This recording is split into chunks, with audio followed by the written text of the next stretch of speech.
नमो ओं विष्णुपादाय कृष्णपृष्ठाय भूतले श्रीमते भक्तिवेदांत स्वामीति नामिने नमस्ते सारस्वती देवे गौरवाणी प्रचारिणे निर्विशेष शून्यवादी पाश्चात्य देश तारिणे जय श्री कृष्ण चैतन्य प्रभु नित्यानंद श्री अद्वैत गदाधर श्रीवासादि गौर भक्तवृंद हरे कृष्ण कृष्ण कृष्ण हरे हरे हरे राम राम राम हरे हरे।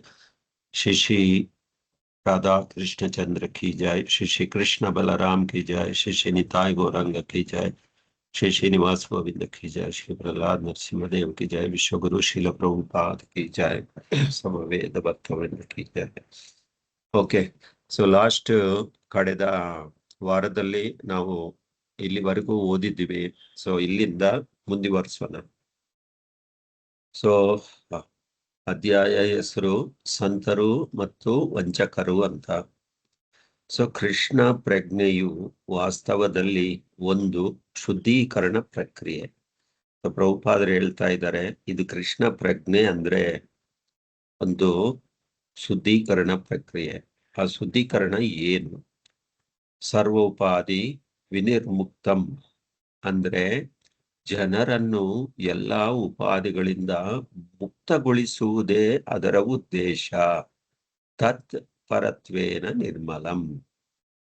ನಮ್ಮ ಪ್ರಜ್ಞೆಯು ಎಲ್ಲಾ ಉಪಾಧಿಗಳಿಂದ ಪರಿಶುದ್ಧಗೊಂಡಾಗ ನಮ್ಮ ಪರಿಶುದ್ಧ ಇಂದ್ರಿಯಗಳಿಂದ ನಾವು ಕೈಗೊಳ್ಳುವ ಕಾರ್ಯಗಳು ನಮ್ಮನ್ನು ಪರಿಪೂರ್ಣಗೊಳಿಸುತ್ತವೆ.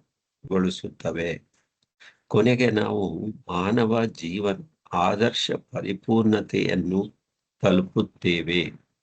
ಕೃಷ್ಣ ಪ್ರಜ್ಞೆಯು ಕೂಡ ಒಂದು ಅತ್ಯಂತ ಸರಳ ಪ್ರಕ್ರಿಯೆ.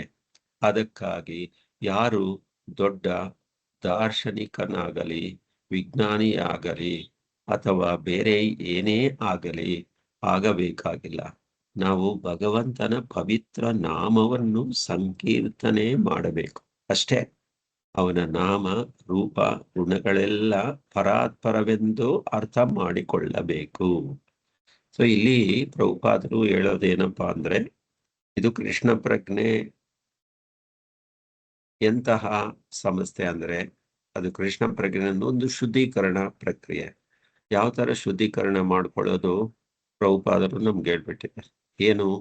ಅವನ ಬಗ್ಗೆ ಕೇಳಬೇಕು, ಅವನ ನಾಮ ರೂಪ ಎಲ್ಲ ಕೇಳಿದ್ರೆ ಸೊ ಅವಾಗ ಏನಾಗುತ್ತೆ, ನಾವು ಎಲ್ಲ ಉಪಾಧಿಗಳಿಂದ ಅಂದ್ರೆ ಇಲ್ಲಿ ಒಂದು ಶ್ಲೋಕ ಪ್ರಭುಪಾದರು ಕೋಟ್ ಮಾಡಿ ಹೇಳ್ತಾ ಇದ್ದಾರೆ. ಏನು? ಸರ್ವೋಪಾಧಿ ವಿನಿರ್ಮುಕ್ತಂ ಅಂತ. ಸೊ ಸರ್ವೋಪಾಧಿ ವಿನಿರ್ಮುಕ್ತಂ ಅಂದ್ರೆ ಎಲ್ಲಾ ಉಪಾಧಿಗಳಿಂದ ಮುಕ್ತಗೊಳಿಸುವುದೇ ಇದರ ಉದ್ದೇಶ, ಕೃಷ್ಣ ಪ್ರಜ್ಞೆ ಸಂಸ್ಥೆಯ ಉದ್ದೇಶ. ಅವಾಗ ಏನಾಗುತ್ತೆ, ನಾವು ಎಲ್ಲಾ ಉಪಾಧಿಗಳಿಂದ ಪರಿಶುದ್ಧಗೊಂಡಾಗ ಅವಾಗ ಏನು, ನಮ್ಮ ಇಂದ್ರಿಯಗಳು ಪರಿಪೂರ್ಣವಾಗುತ್ತೆ, ನಮ್ಮ ಮನಸ್ಸು ಪರಿಶುದ್ಧವಾಗುತ್ತೆ. ಅವಾಗ ನಾವು ತಿಳ್ಕೋಬಹುದು ಏನು, ಮಾನವ ಜೀವನದ ಆದರ್ಶ ಪರಿಪೂರ್ಣತೆ ಹಂತಕ್ಕೆ ತಲುಪುತ್ತೆ. ಆವಾಗ ಕೃಷ್ಣ ಪ್ರಜ್ಞೆ ಕೂಡ ಒಂದು ಅತ್ಯಂತ ಸರಳ ಪ್ರಕ್ರಿಯೆ. ಇದೆಲ್ಲ ನಾವು ಅರ್ಥ ಮಾಡ್ಕೊಂತೇವೆ. ಯಾವಾಗ ನಾನು ಯಾರು, ಭಗವಂತ ಯಾರು, ಭಗವಂತನಿಗೂ ನನ್ಗೇನ್ ಸಂಬಂಧ, ನಾನು ಯಾತಕ್ಕೋಸ್ಕರ ಇಲ್ಲಿ ಬಂದಿದ್ದೀನಿ, ನನ್ನ ಕೆಲಸ ಏನು, ನನ್ನ ಕರ್ತವ್ಯ ಏನು. ಲೈಕ್ ಪರೀಕ್ಷಿತ್ ಮಹಾರಾಜ್, ಅವರಿಗೆ ಸಾವು ಒಂದು ಶಾಪ ಒಬ್ಬ ಬ್ರಾಹ್ಮಣದಿಂದ ಸ್ವೀಕಾರ ಮಾಡಿದ ತಕ್ಷಣ ಅವ್ರೇನ್ ಮಾಡಿದ್ರು, ತಯಾರಾಗ್ಬಿಟ್ರು. ನಾನು ಇವಾಗ 7 ದಿವಸ ಅನಂತರ ನಾನು ಸತ್ತೋಗ್ತೀನಿ, ಆದ್ರೆ ನನ್ನ ಕರ್ತವ್ಯ ಏನು? ಸೊ ಅದಕ್ಕೆ ಏನ್ ಮಾಡ್ಬೇಕು? ಸೊ ಈ ರೀತಿ ನಾವು ಶುದ್ಧೀಕರಣ ಮಾಡ್ಕೋಬೇಕು. ಸರ್ವೋಪಾಧಿ ವಿನಿರ್ಮುಕ್ತಂ ತತ್ ಪರತ್ವೇನ ನಿರ್ಮಲಂ. ಎಲ್ಲ ಉಪಾಧಿಗಳು ಏನ್ ಗೊತ್ತಾ? ಸುಖ ದುಃಖ, ನಾನು, ಆಮೇಲೆ ನಾನು ಆತ್ಮ ಅಲ್ಲ, ನಾನು ದೇಹ, ಹಿಂದೂ ಮುಸ್ಲಿಂ, ನಾನು ಹೆಂಗಸು, ನಾನು ಗಂಡಸು, ಇದೆಲ್ಲ ಒಂದು ಉಪಾಧಿಗಳು. ಈ ಉಪಾಧಿಗಳಿಂದ ನಾವು ದೂರ ಆಗ್ಬೇಕು, ಪರಿಪೂರ್ಣರಾಗ್ಬೇಕು. ಅವಾಗೇ ನಮ್ಗೆ ಅರ್ಥ ಆಗುತ್ತೆ. ಆಮೇಲೆ ಪ್ರಭುಪಾದರು ಹೇಳ್ತಾ ಇದ್ದಾರೆ, ಕೃಷ್ಣ ಪ್ರಜ್ಞೆಯು ಒಂದು ಮಹಾವಿಜ್ಞಾನ.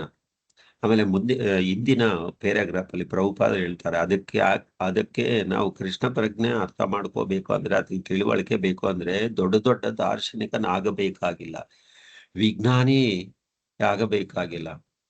ಅದಕ್ಕೆ ಏನು, ನಾವು ಭಗವಂತನ ನಾಮವನ್ನು ಸಂಕೀರ್ತನೆ ಮಾಡ್ಬೇಕಷ್ಟೇ.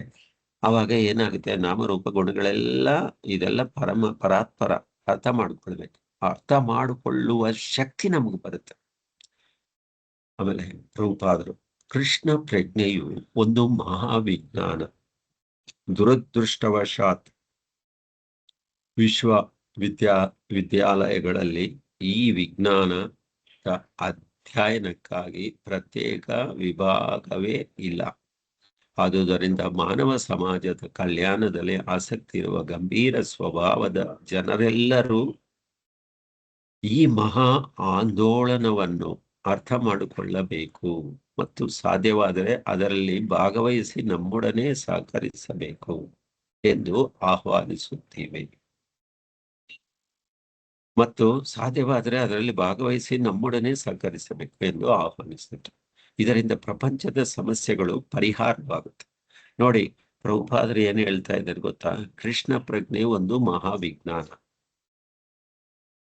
ಸೊ ಇದು ನಾವು ಯಾವ ತರ ತಿಳ್ಕೋಬೇಕು. ಸೊ ಇದಕ್ಕೋಸ್ಕರ ಪ್ರಭುಪಾದರು ಏನ್ ಹೇಳ್ತಾ ಇದ್ದಾರೆ, ವಿದ್ಯಾಲಯಗಳಲ್ಲಿ ಇಂಥ ಜ್ಞಾನ ಕೊಡುವುದಿಲ್ಲ. ಸೊ ಈ ವಿಜ್ಞಾನದ್ದೇನು ಪ್ರತ್ಯೇಕ ವಿಭಾಗವೇ ಇಲ್ಲ ಅಂತ ಪ್ರಭುಪಾದರು ಹೇಳ್ತಾ ಇದ್ದಾರೆ. ಸೊ ಇವತ್ತು ಎಲ್ಲಿದೆ?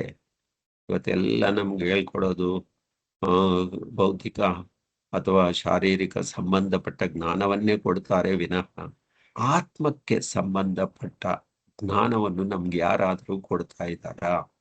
ಯಾವ ವಿಶ್ವವಿದ್ಯಾಲಯಗಳಲ್ಲಿ ಹೋಗಿ, ಯಾವ ಸೊಸೈಟಿ, ಯಾವ ಇನ್ಸ್ಟಿಟ್ಯೂಷನ್ ಎಲ್ಲೇ ಹೋಗಿ ಯಾರು ನಮ್ಗೆ ಇಂಥ ಜ್ಞಾನ ಕೊಡ್ತಿಲ್ಲ. ಅದಕ್ಕೆ ಪ್ರಭುಪಾದರು ಏನ್ ಹೇಳಿದ್ರೆ, ಕೃಷ್ಣ ಪ್ರಜ್ಞೆ ಅನ್ನೋದು ತುಂಬಾ ಇಂಪಾರ್ಟೆಂಟ್, ಮುಖ್ಯ, ಅದು ಬೇಕಾಗಿರೋದು.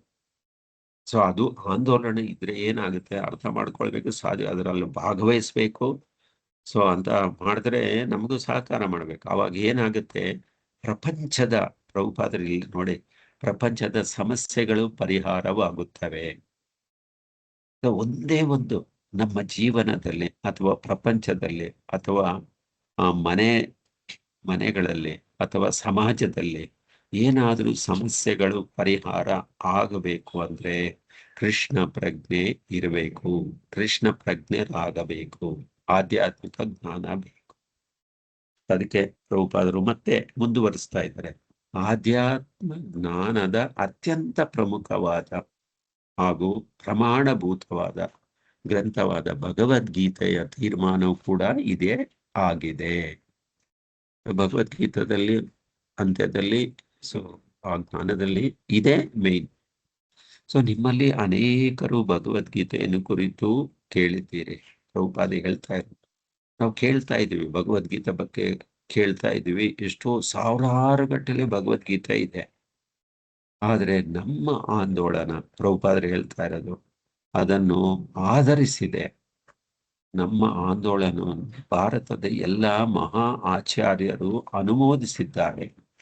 ರಾಮಾನುಜಾಚಾರ್ಯ, ಮಧ್ವಾಚಾರ್ಯ, ಚೈತನ್ಯ ಮಹಾಪ್ರಭು ಮತ್ತು ಇನ್ನೂ ಅನೇಕ ಆಚಾರ್ಯರು ಅನೇಕರು. ನೀವೆಲ್ಲರೂ ಪತ್ರಿಕಾ ಪ್ರತಿನಿಧಿಗಳು, ನೀವೆಲ್ಲರೂ ಆದುದರಿಂದ ಮಾನವ ಸಮಾಜದ ಕಲ್ಯಾಣಕ್ಕಾಗಿ ನೀವೆಲ್ಲರೂ ಸಾಧ್ಯವಾದ ಮಟ್ಟಿಗೂ ಈ ಆಂದೋಲನವನ್ನು ಅರ್ಥ ಮಾಡಿಕೊಳ್ಳಲು ಪ್ರಯತ್ನಿಸಬೇಕೆಂದು ನಾನು ಕೇಳುತ್ತೇನೆ. ಸೊ ಪ್ರಭುಪಾದು ಬೇಡ್ಕೊಂತ ಇದ್ದಾರೆ. ಸೊ ಅವರು ಪ್ರೆಸ್ ರಿಪೋರ್ಟರ್ಸ್ ಎಲ್ಲರೂ, ಅವರೆಲ್ಲ ಪತ್ರಿಕಾ ಪ್ರತಿನಿಧಿಗಳೆಲ್ಲ ಬಂದು ಪ್ರಭುಪಾದರ ಹತ್ರ ಇಂಟರ್ವ್ಯೂ ಮಾಡುವಾಗ ಇದು ನಡೆದಿರೋ ಸಂಘಟನೆ. ಸೊ ಪ್ರಭುಪಾದ ಹೇಳ್ತಾ ಇದ್ದಾರೆ, ಸೊ ಇದು ಕೃಷ್ಣ ಪ್ರಜ್ಞೆ ಏನು, ಇದು ಒಂದು ಪ್ರಮಾಣ ಇದೆ. ಅದಕ್ಕೆ ಅವರು ಪ್ರಭುಪಾದರು ಹೇಳ್ತಾ ಇದ್ದಾರೆ, ರಾಮಾನುಜಾಚಾರ್ಯ, ಮಧ್ವಾಚಾರ್ಯ, ಚೈತನ್ಯ ಮಹಾಪ್ರಭು ಮತ್ತು ಇನ್ನೂ ಅನೇಕ ಆಚಾರ್ಯರು, ಇವರೆಲ್ಲರೂ ಭಗವದ್ಗೀತೆಯ ಕುರಿತು ಜ್ಞಾನವನ್ನು ಕೊಟ್ಟಿದ್ದಾರೆ ನಮ್ಗೆ.